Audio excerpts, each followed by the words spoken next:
오직 예수님밖에 없습니다.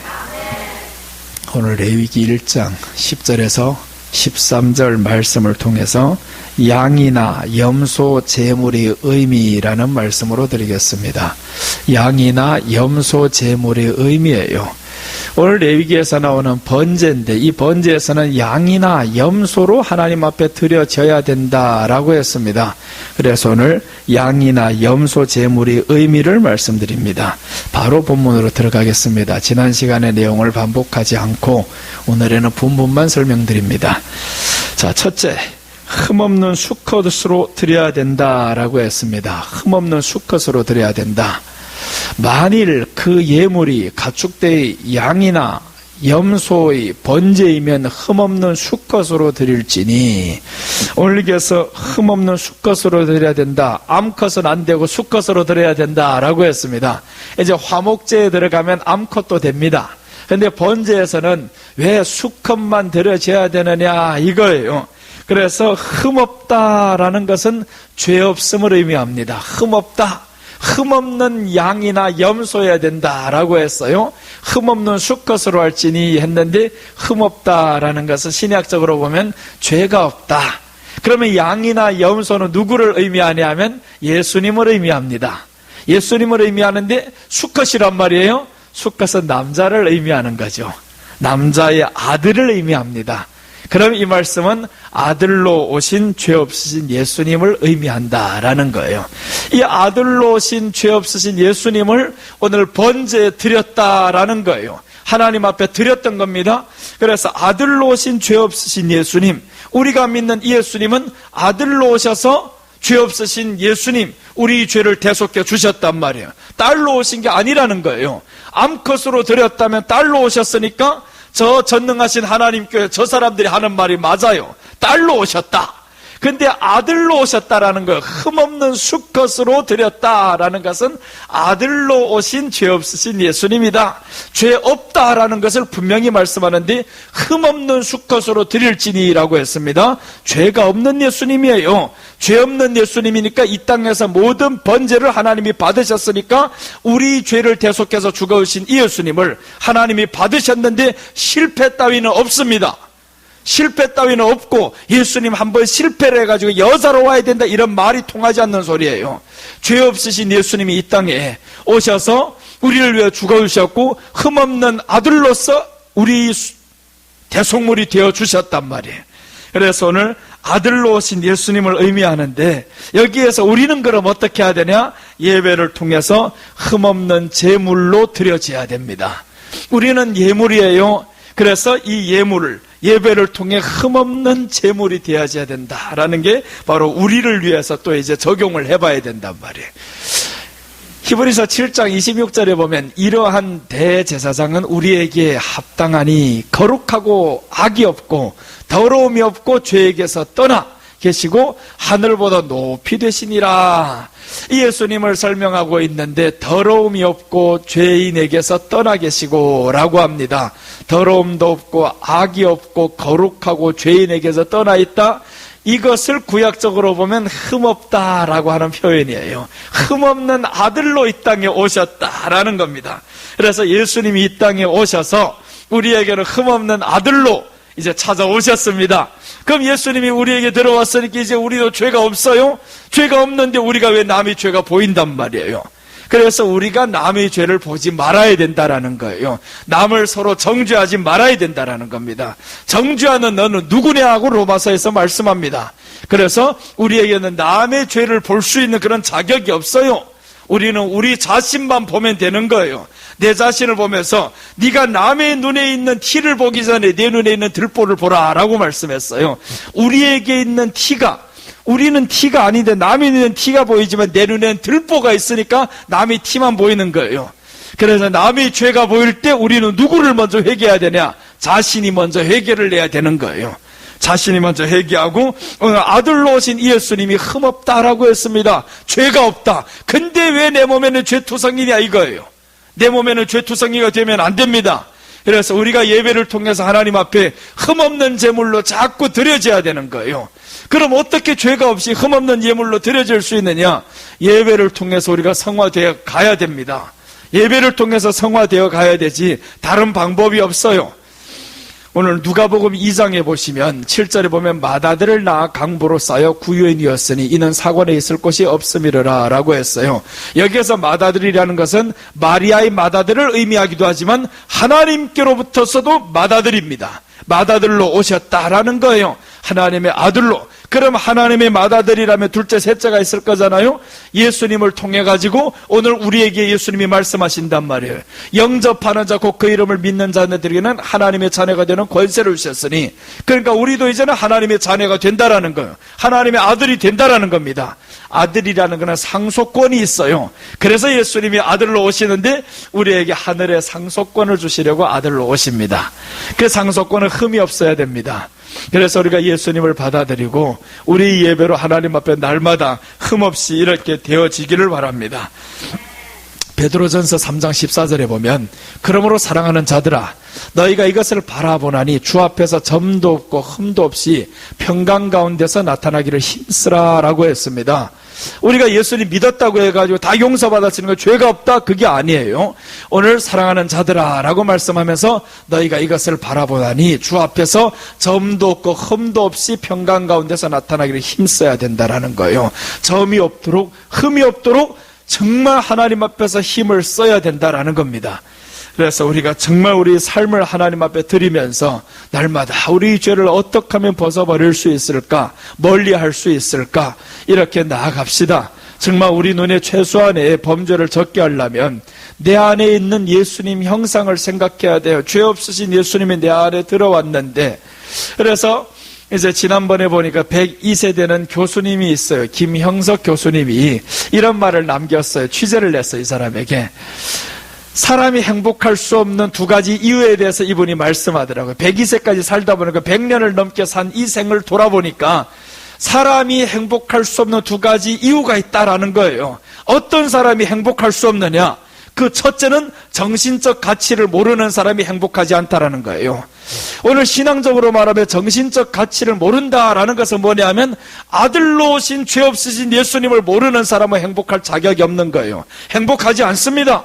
세상에 돈을 다 줘도 명예를 다 줘도 아들로 오신 죄 없으신 예수님이 내 안에 들어왔다는 사실을 모른다면 그 사람에게 행복함이 있을 수가 없습니다. 돈을 줘봐요, 명예를 줘봐요, 의미 없습니다. 오늘날에 믿는 사람들, 교회 다니는 사람들 얼마나 많은 범죄를 하고 있어요. 그게 왜 그러냐? 교회는 다녔었지만 아들로 오신 흠없으신 죄 없으신 예수님을 모른다라는 거예요. 예수님이 죄 없으심을 안다 하면 우리도 죄가 있으면 안 됩니다.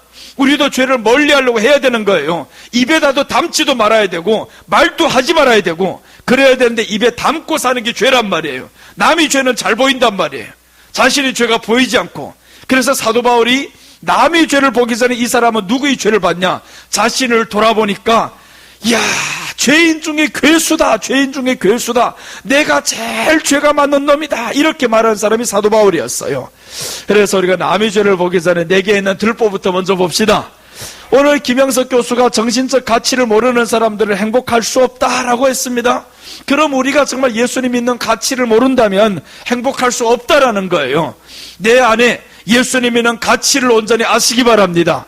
죄 없으신 예수님이 우리 안에 들어왔어요. 아들로 오셨습니다. 그러니까 우리는 이제는 흠없는 자로서 하늘의 상속권을 받아요. 이 엄청난 복을 우리가 누리고 살고 있으면서 그걸 모르면 사람들이 행복할 수 있는 이 모든 길을 버린다라는 겁니다. 그래서 정신적 가치를 모르는 사람들은 행복하지 않다라고 했어요. 두 번째는 좀 의외적인 말씀을 하셨어요. 두 번째는 의외인데 이런 사람이 행복하지 않대요. 100년을 살다 보니까 이기적인 사람은 행복하지 않다, 이렇게 말했어요. 이기적인 사람. 그럼 이것도 신앙적으로 보면 똑같습니다. 어떤 사람이 이기적이냐? 예수님을 믿는데 너만 생각하는 사람 이기적이다. 내 것만 생각하는 사람 이기적이다. 그래서 성경은 항상 말씀하죠. 남을 사랑하라 라고 말씀합니다. 내 오른손 있으면 왼손의 것 정말 이렇게 남에게 다 나눠줄 수 있는 이런 사람이 돼야 되는데 이게 이기적인 사람이 되면 나만 하다 보면 이런 사람들은 자신만 생각하는 사람은 행복하지 않다라는 거예요. 그래서 우리가 이기적인 사람이 되지 말자면 우리 안에 아들로 오신 죄 없으신 예수님 온전히 받아들여야 됩니다. 아들로 오신 그 예수님을 받아들이고 하나님 앞에 온전한 제물이 되어서 드려져야 됩니다. 자, 로마서 12장 1절 보시면 그러므로 형제들아 내가 하나님의 모든 자비하심으로 너희를 권하노니 너희 몸을 하나님이 기뻐하시는 거룩한 산 제사로 드리라. 이는 너희의 드릴 영적 예배니라. 우리가 하나님 앞에 드려질 산 예물이 있다라. 이거는 하나님이 기뻐하신다라는 거예요. 예배는 하나님이 기뻐하시는 산 제사로 드리라. 이는 너희 드릴 영적 예배니라. 너희는 이 세대를 본받지 말고 오직 마음을 새롭게 함으로 변화를 받아 하나님의 선하시고 기뻐하시고 온전하신 뜻이 무엇인지 분별하도록 하라. 그러니까 우리가 하나님 앞에 드릴 영적 예배가 있고 또 하나님이 기뻐하시는 예배가 있고, 이게 뭐냐? 우리가 드려져야 될 몸을 하나님 앞에 드려야 된다라는 거예요. 우리 몸을 드려야 된다. 몸을 드려야 된다는 게 몸이 하나님 앞에 나와야 됩니다. 1차적으로 나와야 되고, 그 다음에 정 나올 수 없는 사람이 어떻게 하겠어요? 바라보면서 드려야죠. 다니엘 같은 사람은 저 예루살렘에 갈 수 없습니다. 포로가 되니까 어떻게 가요? 그런데 반드시 예루살렘 가야 된다? 이렇게 했으면 안 되는 거예요. 다니엘은요, 그 바벨론의 포로로 잡혀서 자기네 집에서 예루살렘을 향해서 문을 열고 예배를 드렸단 말이에요. 하나님 향해 예배 드렸다라는 거예요. 그 환경에 맞춰서 드려야 되는데, 환경은 이런 데에 오늘날 그 환경을 뛰어넘어서 간다? 내가 이 다니엘 바벨론 다 부숴버리고 대항해서 간다? 이건 미련한 행동입니다. 가기도 전에 죽는다. 예루살렘 가기도 전에 죽어. 요즘 말하면 이게 뭐냐면 방역법이에요. 코로나가 이렇게 심하잖아요. 이 코로나는 그나마 괜찮아요. 근데 더 큰 질병이 오면 어떻게 해야 되냐? 그래서 우리가 요즘은 온라인을 잘 활용을 해야 된다라는 거예요. 그래서 계속 그러잖아요. 예배를 어느 정도로 드려야 되냐? 교회 안에 들어오지 말라고 하면 그러면 어디까지 해야 되냐? 밖에서라도 못 드리냐고요? 근데 사람들 이렇게 생각하면 자기 희생은 감내 안 하려고 그래요. 내 희생은 감내하려고 생각지도 않고 무조건 안에 가서만 드려야 된다 이렇게 한단 말이에요. 그러면 드리기도 전에 붙잡혀가. 드리기도 전에 다 폐쇄돼. 폐쇄되면 어떡할까? 이게 지혜 없는 행동이에요. 우리가 지킬 건 지키면서 그러면 다 밖에서 누가 할 말이 있습니까? 아무 말도 못하는 거예요. 세상이 보고 놀라죠. 이런 사람을 감당치 못한다라고 합니다. 안에 마구잡이로 쳐들어가서 드리는 거 감당치 못하는 게 아닙니다. 그건 세상이 좋아하는 겁니다. 세상하고 그렇게 해봐야 우리는 못 이깁니다. 성경에서 로마 핍박이 있을 때 이 사람들 카타콤으로 들어갔단 말이에요. 대적한 게 아니었습니다. 카타콤으로 들어갔어요. 그럼 오늘날로 뭘로 하면 다 숨어서 드려야 되냐? 그게 아니잖아요. 드린다라는 것을 세상에게 보여준단 말이에요. 감명법이라는 것 때문에 있기 때문에 어쩔 수 없으니까 실내 그럼 많이 들어가지 말라. 그럼 밖에까지 왜 안 와요? 추우니까 안 된다고요? 밖에서 드리기 싫은 사람들, 그게 왜 그렇습니까? 나라에 겁먹어서 그렇다? 절대 아닌 거예요. 겁먹는 게 아니라 우리는 나라법을 지켜야 됩니다. 지키지 말아야 된다라는 게 아닌 거예요. 나라법을 지키면서도 어떻게 예배를 드릴까? 이걸 생각해야지. 그래서 우리는 예배를 그러잖아요. 예전에 20명밖에 못 들어간다 하면 그러면 교회 안에서만 드려야 예배냐? 그게 오늘날이 이런 것 때문에 많이 다툰단 말이에요. 꼭 교회까지 가야 되냐? 그런데 가는 노력은 있어야 됩니다. 집에 밖에 앉아가지고 거기서 누워서 예배 드리는 이런 건 예배 아니라는 거예요. 가는 노력을 향해서, 교회 문 밖이라도 향해서, 정 나올 수 없으면 창문을 열고라도 성전을 향해서 이런 정성을 가지고 예배를 드려야 된단 말이에요. 그래 이걸 보고 오늘 흠없는 수컷으로 드려진 예수님, 예수님이 그 십자가에 못 박히지 않고서도 이분은 이룰 수 있어요, 사실은. 근데 이미 정해진 것은 십자가에 못 박혀 죽으시는 예수님이에요. 아들로 죄 없으신 예수님, 아들로 오신 죄 없으신 예수님이었어요. 흠없는 수컷으로 드려졌다. 그래서 우리도 하나님 앞에 흠없이 드려지시기를 바랍니다. 정말 흠없이 드려져야 돼요. 우리 예배가 결코 남을 정죄한 일이 되어서는 안 됩니다. 자, 오늘 흠없는 수컷으로 드렸다라는 것은 죄 없으신 아들로 오신 예수님이다 라고 말씀드렸어요. 둘째는 제단 북쪽 요와 앞에서 잡습니다. 양이나 염소 제물의 의미 둘째, 제단 북쪽 여호와 앞에서 잡았다라고 합니다. 제단 북쪽에서 잡는다, 11절입니다. 그가 제단 북쪽 여호와 앞에서 그것을 잡을 것이요, 아론의 자손 제사장들은 그것의 피를 제단 사방에 뿌릴 것이며 라고 했습니다. 왜 하필 제단 북쪽에서 잡아야 되냐? 남쪽도 아니고 서쪽도 아니고 동쪽도 아니고 제단 북쪽에서 잡아야 되냐라는데, 더 중요한 것은 여호와 앞에서 잡아야 된다라고 했어요. 제단 북쪽 제물을 잡는 곳입니다. 그럼 이 말씀을 신약적으로 본다면 제단 북쪽, 즉 예루살렘 밖을 의미합니다. 예루살렘 밖에서 예수님이 죽게 될 것을 의미한다라는 거예요. 제단 북쪽에서 잡아야 된다. 그래서 이스라엘 사람들은 계속 저렇게 양이나 염소를 잡을 때 제단 북쪽에 가서 번제 드릴 때 잡는단 말이에요. 이걸 보면서 예수님은 이 땅에 오시면 예루살렘 밖에서 죽게 되는구나, 예루살렘 안에서 죽는 것이 아니고 예루살렘 밖에서 죽게 되는구나, 이것을 지금 설명한단 말이에요. 그 다음에 이제 여호와의 앞에서라고 했는데, 하나님 앞에서 죽어야 된다라는 것은 하나님의 뜻이다라는 거예요. 하나님의 뜻으로 예수님이 이 땅에 오셔 죽습니다. 그래서 성전 밖 북쪽이라는 것은 골고다 십자가에서 죽으실 것을 예표합니다. 예수님께서 골고다 십자가에서 죽습니다. 마태오 27장 32절 보시면, 나가다가 시몬이란 구레네의 사람을 만나매 그를 억지로 같이 가게 하셔 예수님의 십자가를 지웠더라. 골고다 즉 해골의 곳이라는 곳에 이르러, 이제 골고다까지 이르러서 나가다가 하는 것은 예루살렘 성을 이제 나갑니다. 성전문을 나가다가 시몬이라는 사람을 만나요. 그래서 이제 같이 십자가를 지고 가면서 예수님은 골고다 해골에 이릅니다. 이렇게 이 양은 북쪽에서 죽습니다. 어린 양 대신 예수님께서 성전 밖 골고다에서 죽습니다. 이것을 지금 예언했다라는 게 얼마나 기가 막힌 일이에요. 수천 년 전에 예수님이 오면 성전 밖에서 죽는다. 그런데 정확하게 이루어졌습니다. 북쪽에서 계속 양 잡던 사람들, 염소 잡던 사람들, 이런 사람들을 보면 놀랄 거예요. 저 예수님 저 밖에서 죽는다, 골고다에서 죽는다. 이게 놀라운 사건이죠. 그래서 예수님께서 십자가에서 죽으실 것을 예표한다라는 거예요. 그래서 우리는 어떻게 해야 되냐? 우리도 십자가에서 죽어야 됩니다. 하나님의 뜻대로 죽어야 됩니다. 고린도전서 15장 31절 보시면, 형제들아 내가 그리스도 예수 우리 주 안에서 가진 바 너희에게 대한 나의 자랑을 두고 단언하노니 나는 날마다 죽노라 라고 말씀했습니다. 우리들의 예배는 자신을 죽이는 겁니다. 내 의를 드러내기 위한 것이 아니에요. 나를 죽이는 것이 바로 예배다라는 거예요. 나는 죽고 예수님은 살고, 그래야 우리에게 정신적인 가치인 그 신앙, 예수님이 우리 안에 주인이 되는 거죠. 내가 날마다 내 의만 살아나면 뭐합니까? 우리가 이렇게 예배를 잘 드리고 있어요. 그런데 네가 드리는 이 예배의 의가 결코 남을 정죄하며 뭔 의미가 있냐고요. 하나님은 정죄하기를 바라는 게 아닙니다. 오늘날 한국 땅에서 예배 못 드리는 교회들이 많아요. 또 이제 더 나가서 온라인으로 하면서 실내에도 들어오지 못하는 교회들이 많단 말이에요.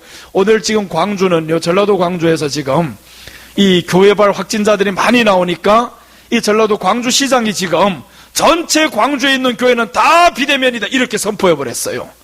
그러니까 광주는 오늘에는 다 교회 안에 갈 수 없어요. 밖에서라도. 근데 이 사람들 그러면 비대면이라는 말은 사람들은 꼭 집에서만 드려야 된다 이렇게만 생각하고 있어요. 그러니까 교회가 막 반발한단 말이에요. 교회가 반발하지 말고 어떻게 하면 되나 반발할 사람들 하고, 그 다음에 거기에서 조금 더 우리 희생을 감내해서, 그래? 그럼 우리는 주차장까지 갈래? 교회 안에 들어가면 안 된다면서. 지난번에 우리가 봤었잖아요. 부산의 세계로교회가 폐쇄됐을 때 이 사람들 어떻게 했어요? 정말로 그 교회 정원에서 그 많은 사람들이 2m 간격으로 뒤에 앉아가지고 추운 겨울에 밖에 앉아서 그렇게 2시간씩 예배 드리는 거 봤었잖아요. 이렇게 예배를 못 드리냐고. 실내에 꼭 들어가야 하나님이 받는 예배냐 말이에요. 그렇게 드리지 원치 않는 사람들 그런 소리 한다라는 거예요. 그렇게 예배 드릴 수도 있는데 뭐가 그렇게 할 필요 없다라는 거예요. 오늘 그러면 광주는 어떻게 해야 되느냐? 오늘 분명히 이런 교회들이 나올 겁니다. 실내에서 못 드리면 대적은 안 합니다. 안 하지만 우리는 주차장이라도 갈 것이야. 우리는 담은 이제 교회 저 멀리서 성전을 바라보면서라도 드릴 것이야. 이런 사람들이 나온단 말이에요. 그러면 어떻게 휴대폰으로도 보면서 더 간절하게 드려야지. 이런 행동 한 번도 노력도 안 한 사람이 비판할 자격이 없다라는 거예요. 이런 노력을 우리는 한 번이라도 해봐야 됩니다. 이 지금보다 코로나보다 더 큰 전염병이 돌면요 모이지 못합니다. 정말로 모이지를 못해요. 그럼 어떡하나? 요즘에 형편성 때문에 지금 문제가 많아요. 지하철, 버스, 나는 매일마다 저녁 때 나가보면서 버스 안에 사람이 꽉 차요. 그 얼마도 안 되는 버스 안에 막 40~50명이 따닥따닥 붙어 있는 걸 보면서 야, 이게 형편성에 너무 안 맞다, 이렇게 말을 한단 말이에요. 그러니까 어제 보니까 오늘 아침에 교회 오다가 봤는데 CBS 토론에서 지금 나왔어요. 이 이름도 카타콤 교회 얼마나 이름이 좋아요? 그 목사님이 와서 하시는 말씀이 뭐냐? 그들은 왜 그렇게 다녀야 되느냐? 근데 이쪽에서 목사님은 봐라, 형편성에 맞지 않다. 교회는 이 큰 공간에 20명 모이라고, 버스, 지하철 봐봐라, 이렇게 많이 모인다. 그러니까 그 목사님이 하신 말이 이러더라고요. 저들은 생계 때문에 어쩔 수 없다라는 거예요. 생계 때문에 어쩔 수 없잖아요. 그것도 어떻게 교회와 비교하느냐? 나는 반대로 말합니다. 그러면 저들은 생계를 위해서 지하철 타고 다녀야 되면 우리 예배는 생계보다 못합니까? 우리 드려지는 예배가 생계보다 못하냐고요. 우리 예배는 영혼을 구원하는 겁니다. 영원히 천국에서 예배를 드리면서 이렇게 가야 될 이 사람들이 예배 없이 어떻게 천국 갑니까? 그런데 생계보다 못하다고 생각한단 말이에요. 그에게 신앙관을 질문했습니다. 목사님, 그 사람이 하는 말이 자기 신앙관은 뭐냐? 신앙관이라는 것은 사람을 존중해야 된다, 배려해야 된다, 이게 신앙관이라는 거예요. 이야, 이게 머리를 때리지. 신앙관이 어떻게 사람을 존중하고 사람을 배려하고, 그게 바로 사람 위주라는 거예요. 신앙관은 하나님입니다. 예배가 신앙관이에요. 신앙관이 예배지 어떻게 사람을 배려하고, 그렇다고 우리가 사람 배려하고 존중하지 말란 말은 아닙니다. 해야 됩니다. 성경이 분명히 말씀했어요. 하나님을 제일 먼저 사랑하고 제2계명은 그와 같은 것이니 네 이웃을 내 몸같이 사랑하라, 같은 것이라고 했습니다. 분명히 하나님 앞에 사랑하는 것만큼 사람을 존중하고 배려도 해야 됩니다.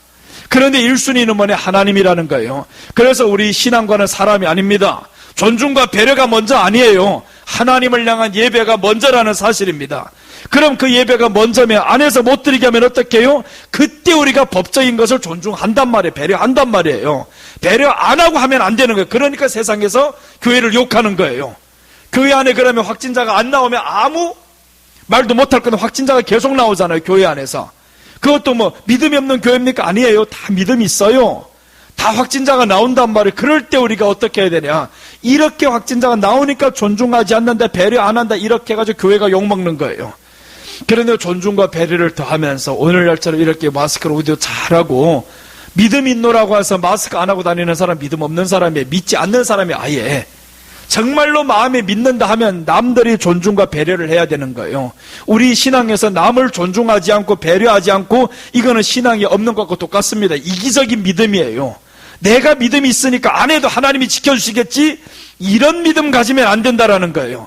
그래서 우리가 하나님을 향한 예배가 있다면 사람을 향한 격려와 존중과 배려, 이런 것도 같이 따라가야 됩니다. 그럼 그걸 어떻게 해야 되냐? 예배를 드리면 세상은 말하는데 꼭 안에서 드려야 되냐? 밖에서도 못 드립니까? 추워서 떨면서도 드려봐봐요. 정말 그런 희생을 한다면요, 세상이 말 안 합니다. 오히려 존경합니다. 야, 세상에 저런 교회가 있구나. 지난번에 얼마나 마음이 아파요. 그 교회가 추운데 그 청년애들이 다 밖에 나와서 떨면서 그 간격을 뛰어가면서 예배 드릴 때, 그때는 말 안 합니다. 사람이 발외, 실외에서 만나는 건 괜찮다며. 그러니까 실외에서 그렇게 드리잖아요. 이런 예배가 마지막에 다시 한번 살아난다면, 오늘 광주시에서 이런 예배로 다 드린다면 세상은 놀랄 겁니다. 예배가 진짜 우리 생명이구나, 이걸 전해준다면 예배가 생명이구나. 우리에게는 예배가 생명입니다. 세상은 일에 먹고 살아야 되는 게 생계형이지만 우리에게는 예배가 생명이라는 거예요. 그래서 오늘 우리가 정말 날마다 죽노라 하는데 우리 육신의 생각은 죽고 우리 안에 영의 생각이 살아나야 되는 겁니다. 그래서 남을 비판할 때는 사랑이 있어야 되는 겁니다. 출애굽기 30장 10절에 보시면 아론이 1년 1차씩 이 향단 뿔을 위하여 속죄하되 속죄제의 피로 1년 1차씩 대대로 속죄할지니라. 이 단은 여호와께 지극히 거룩하니라 라고 했습니다. 이 단은 지극히 거룩하고 아드론이 뿌릴 때 제단 사방에 피를 뿌려야 됩니다. 그러면 예수님께서 오늘날 이 교회를 위해서 이 제단 사방에 피를 다 뿌려 놓으셨단 말이에요. 그럼 우리가 하나님 앞에서 이 교회가 소중함을 알아야 된다라는 겁니다. 교회는 두 가지예요. 보이는 유형 교회가 있고 보이지 않는 무형 교회가 있습니다. 그러니까 유형 교회도 중요하지만 무형 교회도 중요해요. 무형 교회는 우리 마음에 있는 교회입니다. 이 마음에 있는 교회도 잘 형성해야 된다라는 겁니다. 이 훗날에 사람과만 접촉하면 막 전염병이 온다? 그러면 여러분들 나오면 안 됩니다. 그때면 어떻게 해야 되냐? 무형교회로 우리가 형성을 잘해야 된단 말이에요. 그래서 요즘 들어서는 우리 노인들도 뭐를 잘 할 줄 알아야 되냐? 휴대폰 다 할 줄 알잖아요? 옛날 그 시대 카타콤에는 휴대폰이라는 게 없었어요. 인터넷이라는 게 없었단 말이에요. 그러니까 그 시대적으로 맞는 것을 선택한 것이 땅굴 파서 들어간 겁니다.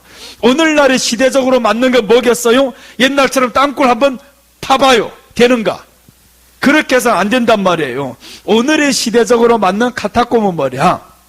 만약에 정말 그렇게 모일 수 없는 환경이 온다면 정말 하나님 앞에서 우리가 휴대폰을 보면서 예배 다 동일시하고, 항주교회는 그렇게 드렸습니다. 지난해 1월부터 항주교회는 어떻게 드렸냐면 모이지 말라는 것은 국가정책이에요. 모이지 말라. 교회가 다 폐쇄되니까 모이지 않았습니다.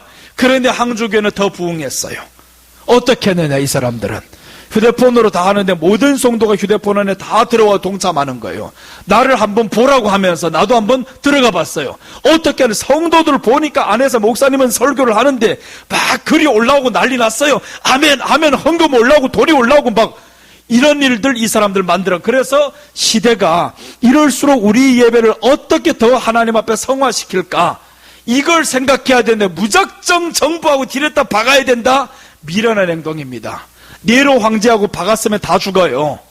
신앙을 빼앗는다 하면 그래야 되겠지만 신앙 빼앗는 문제 아니고 예배 드리지 말라는 문제 아니고 지금 방역 때문에 그러니까 요건 지혜롭게 대처를 해야 된다라는 거예요. 그래서 항주를 보면서 야, 참 대단하다 대단하다. 아무리 세상법이 이렇게 있으면 하나님의 법을 가지고 더 지혜롭게 대처하는 이 교회가 얼마나 뜨거운지 몰라요. 지금은 마음대로 드립니다. 저기는 항주는 이제 다 모이니까 그렇게 드리던 사람들이 나오니까 얼마나 더 뜨거워지겠어요. 막 타올라 버리는 거죠.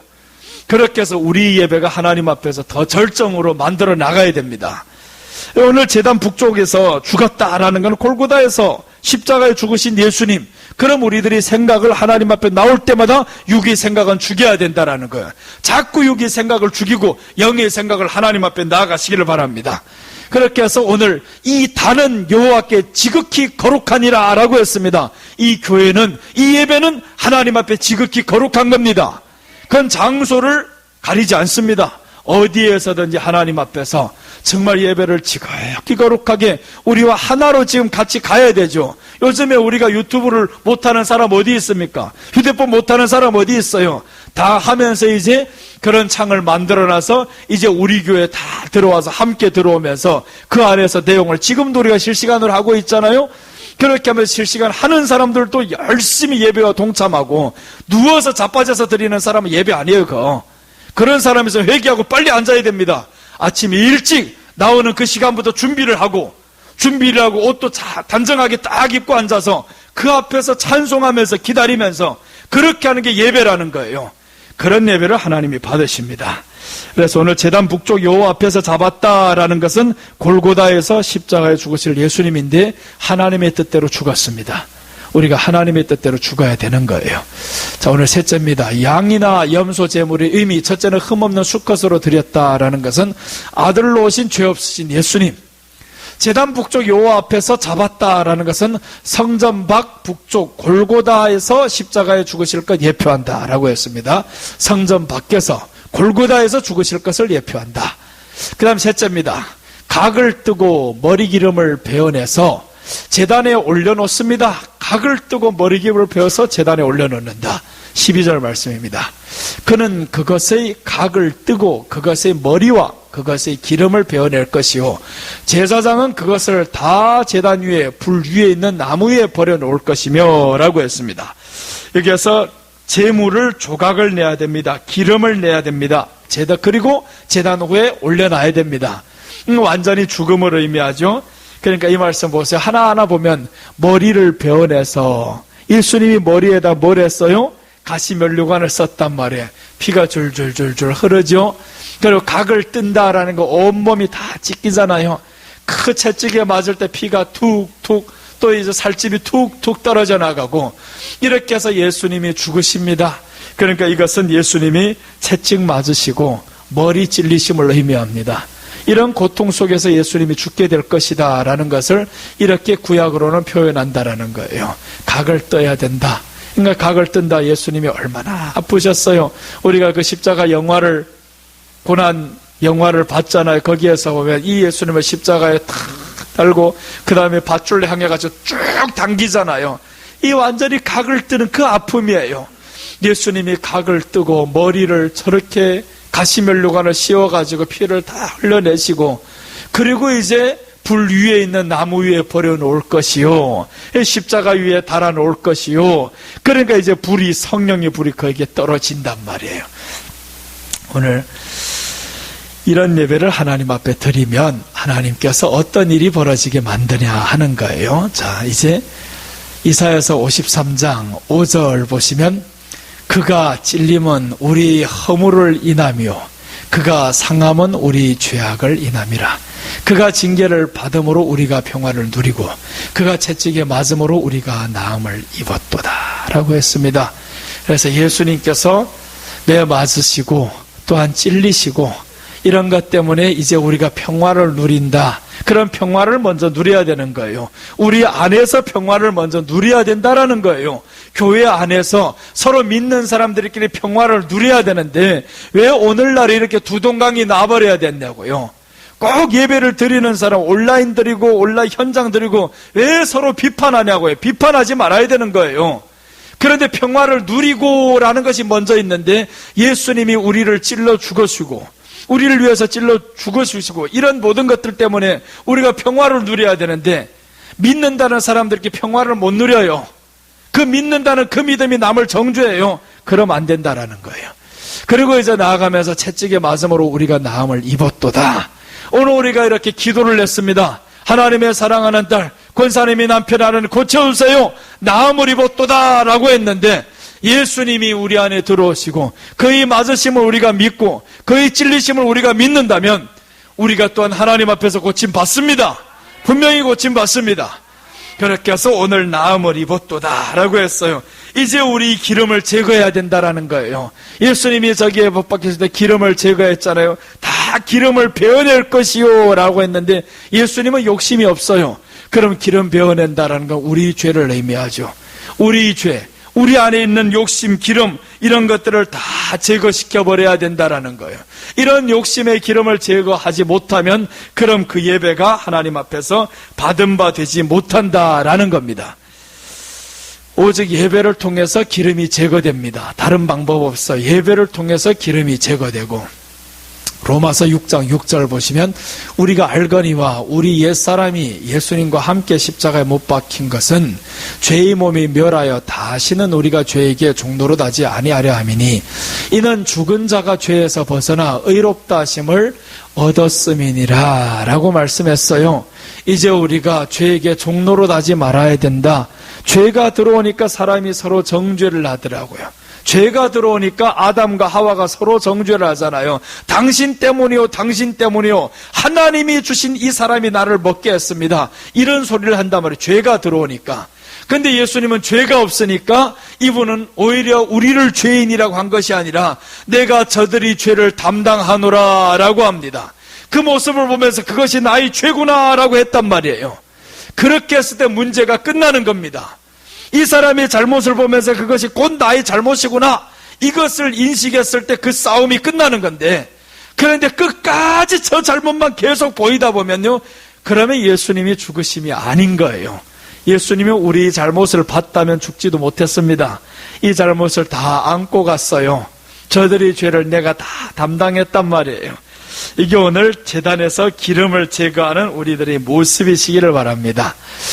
창세기 4장 7절에 보면 네가 선을 행하면 어찌 낯을 들지 못하겠느냐. 선을 행치 아니하면 죄가 문에 엎드리느니라.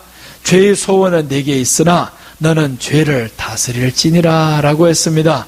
우리 마음에 죄의 소원은 있다라고 합니다. 그러나 우리는 죄를 다스릴지니라 라고 했는데, 다스릴 수 있는 유일한 방법은 하나님 앞에서 예수님을 믿고 예배와 함께 나를 드리는 겁니다. 예배와 함께 내 안에 있는 기름을 다 제거하고, 그렇게야만이 우리가 우리 몸을 다스릴 수 있어요. 가인은 죄를 다스릴 수 없었습니다. 그런데 예수님 안에 있는 우리는 이제 죄를 다스려야 됩니다. 다스릴 수 있습니다. 이 마음에 죄를 다스린다는 게 사실 어려운 건 아니더라고요. 한 번, 두 번 자꾸 다스려야 됩니다. 지난주에 우리가 말씀드렸죠. 성내지 말아야 되는데 또 자꾸 성낼 때가 있어요. 한순간에 또다시 성 나올 때 있단 말이에요. 그래서 또 이제 회개를 냈어. 아유, 또 내가 급했구나. 조금만 천천히 하면 문제 없을 건데, 자꾸 우리 마음에 급함이 들어오고 성내게 되고 이 마음이 다스려지지 않는 거예요. 근데 그렇다고 이제 포기해야 되는 게 아니란 말이에요. 우리 안에는 예수님이 우리가 70번씩 7번까지 죄를 져도 용서합니다. 그러니까 한 번의 실수 때문에 좌절하면 안 되는 거예요. 한 번 안 됐다고 해가지고 좌절하지는 말라라는 거예요. 한 번 우리가 결단을 했어요. 내가 다시는 성내지 않지? 이랬는데 또 성냈단 말이에요. 괜찮아요. 그럴 수 있습니다. 다음번에 그러지 말아야지. 또 성냈으면 다음번에 그러지 말아야지. 이렇게 자꾸 나를 때리다 보면 언젠가는 그게 익숙해지는 거예요. 언젠가는 이 마음에 화가 안 나는 겁니다. 그럴 때까지 기다려야 되는데 꼭 사람들은 그래요. 봐라 어제 그렇게 결단했는데 왜 그래 이런단 말이에요. 그러니까 문제가 돼. 그러니까 화가 더 나는 거예요. 막 이제 안 날 화도 더 나게 만들어요. 사람. 여기 누가 하는 짓이냐? 마귀가 그럽니다. 안 되잖아 봐라.